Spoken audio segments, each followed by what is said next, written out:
Othello, The Trustworthy Iago, by Mike Carnevale and Daniel Corcus. Excerpt number 2, Act 3, Scene 3. Othello was a noble general for Venice, whose world is turned upside down by the hands of manipulation. This soliloquy reveals his trust for Iago, who is actually his greatest enemy. Othello states how honest Iago is and how much he knows about human behavior, reassuring himself that he is getting his information from a trustworthy source. If Desdemona truly is unfaithful, Othello will let her go and he will be done with her forever. This soliloquy also shows Othello's insecurities and how he starts to believe he is not good enough. Shakespeare, a notorious master of utilizing literary devices to their full effect, and this soliloquy by Othello is no exception. Act 3, Scene 3, lines 260 to 262. This fellow's of exceeding honesty and knows all quantities with the learned spirit of human dealings. In this quote, we see Shakespeare clearly using the literary device of dramatic irony. Dramatic irony is when a character speaks in ignorance of a situation that is known to the audience. In this quote, Othello talks about how honest Iago is, but as a spectator of the play, we know that Iago is actually a very manipulative and untruthful person. The significance of this quote is that as a viewer of the play, you begin to sympathize for Othello because you see Othello fall right into Iago's hands.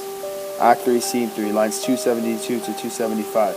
I'd rather be a toad and live upon the vapor of a dungeon than keep a corner in the thing I love for others' uses. In the next quote, we see Shakespeare utilizing the literary device of metaphor, because Shakespeare is comparing two unlike things without like or as.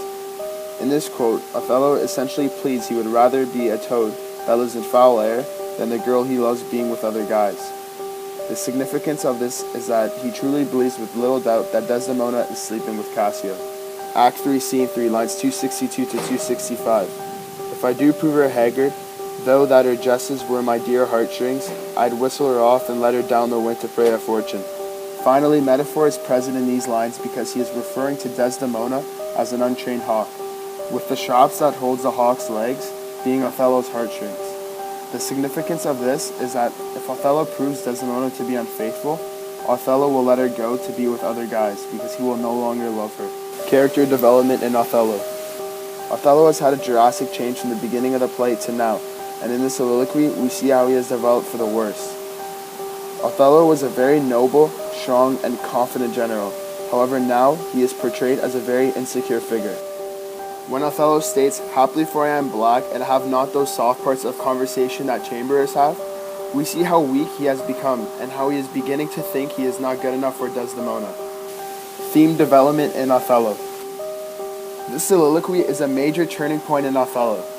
Because we start to see Othello truly beginning to believe Iago, and we see the spark of Othello's downfall, because the thought of Desdemona cheating on him can't escape his mind, the line, "I'd whistle her off and let her down the wind to pray at fortune," shows he even is ready to let her go, if she does prove to be unfaithful, which further shows the separation between Othello and Desdemona.